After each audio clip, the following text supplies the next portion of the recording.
Hello à tous, je profite de ma petite pause entre midi et deux dans les pins pour partager un conseil ou une réflexion que j'ai partagée ce matin en séance avec un de mes clients. Et on parlait de l'orgueil spirituel. Euh, Parce que ce qu'on a mis en lumière, c'est que je crois que en tant que cheminant spirituel, à un moment, il me semble que je crois que c'est quasiment inévitable de prendre la grosse tête, de croire qu'on est arrivé, de croire qu'on détient la vérité et que du coup, par définition, si nous détenons la vérité, eh bien, il y a des personnes qui sont ignorantes et qui du coup ne détiennent pas la vérité. Et l'écueil, souvent, c'est que du coup, on va se mettre en position haute et avoir un certain orgueil spirituel. Et on en parlait ce matin avec mon client. Et parce qu'il me disait, il a peur de tomber justement dans cet ego spirituel, d'être trop orgueilleux et d'une certaine façon de dénigrer ensuite les autres. Et du coup, je lui ai partagé une petite astuce qui, moi, m'aide à remettre les pieds sur terre, les moments où je peux me surprendre à juger certaines personnes, ou à les juger, ou à vouloir, ou avoir envie de les changer. Parce que comme je détiens la vérité, eh bien forcément j'ai envie de changer les autres et j'aimerais que les autres aient la même vision des choses que moi, la même philosophie de vie que moi. Et ce que j'ai vu, c'est que en fait, finalement, ça m'apportait beaucoup plus de souffrance et ça ne me. Et au lieu de rejoindre les personnes de cœur à cœur, eh bien, ça m'en éloignait. Et du coup, j'ai dû traverser, et peut-être que ça vous est arrivé aussi, une certaine amertume, un certain sentiment d'injustice, mais c'est toujours moi qui dois faire le boulot. Et plus je développe aussi mon niveau de conscience, plus je m'élève spirituellement et plus j'ai l'impression que la distance avec les autres personnes se creuse. Et du coup, finalement, il y a des fois où je me disais, je préférais quand j'étais ignorante, quoi. Quand j'avais pas cette conscience-là des choses et quand je ne voyais pas les choses telles qu'elles étaient et du coup quand je ne voyais pas les autres tels qu'ils sont vraiment dans toutes leurs facettes.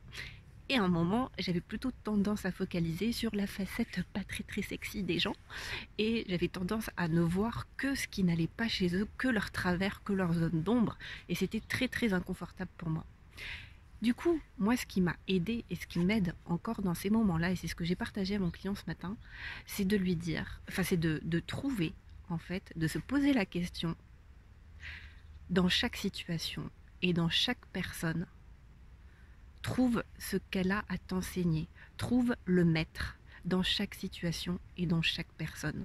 Parce qu'aujourd'hui, là où moi, avant, dans mon cheminement, je cherchais absolument des maîtres, des personnes inspirantes, des mentors auprès desquels pouvoir m'inspirer, aujourd'hui, de plus en plus, eh bien pour moi, mon maître, eh bien, c'est c'est les personnes que je rencontre au quotidien, mon boulanger, mon facteur, mon voisin, peu importe.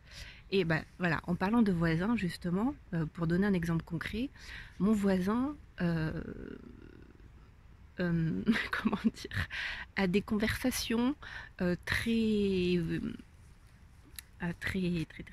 animées avec, j'imagine, quelqu'un de son entourage au téléphone régulièrement le soir, tard.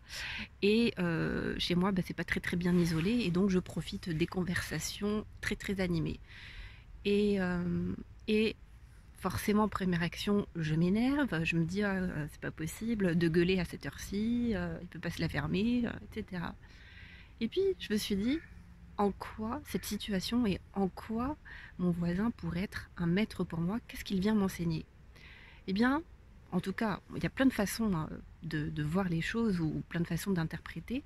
Moi, ce que j'ai pris pour moi, c'était, eh bien, au moins, il s'autorise à être en colère, il s'autorise à gueuler, à être en colère, chose que parfois moi j'ai du mal à m'autoriser.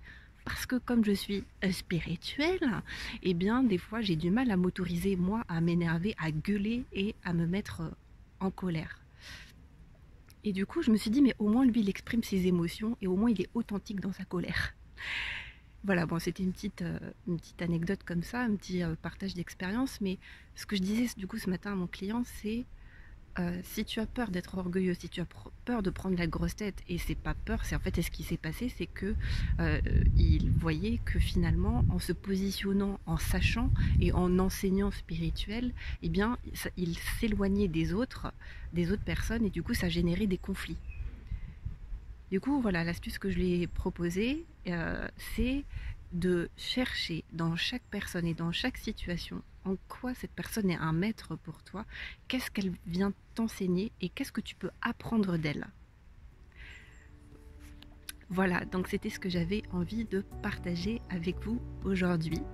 Si vous pensez que cette vidéo peut aider d'autres personnes, pensez à la partager, à vous abonner à ma chaîne YouTube si ce n'est pas encore fait, et puis à suivre mon atelier offert 7 attitudes pour être serein à toute épreuve, disponible gratuitement sur mon site internet. Je vous souhaite une très très belle journée et dites-moi en commentaire justement auprès de qui vous avez eu un enseignement aujourd'hui. À très bientôt.